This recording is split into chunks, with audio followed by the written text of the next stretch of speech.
புரட்டாசி மாதம் அப்படின்னாலே பெருமாளுடைய வழிபாட்டுக்கு உகந்த மாதம்னே சொல்லலாம்.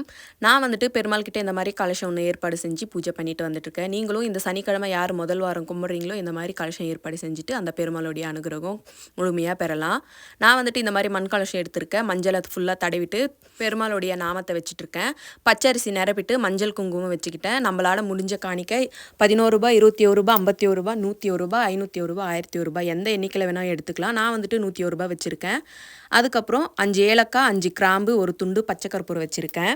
இது கூடவே துளசி இலைகளை வச்சுக்கிட்டு அதுக்கப்புறம் ஒரு மஞ்சள் துணியை வச்சு இந்த பானையை வந்து கட்டி வச்சுக்கலாம். பெருமாள் கிட்ட வச்சு தினமுமே பூஜை பண்ணிட்டு வாங்க. தீப தூப ஆராதனை எல்லாமே காட்டிட்டு வெறும் தட்டா வைக்காமல் கீழே வந்துட்டு பச்சரிசி நிரப்பிட்டு அதுக்கு மேலே வச்சு சாமிக்கிட்ட வச்சு பூஜை பண்ணிக்கோங்க.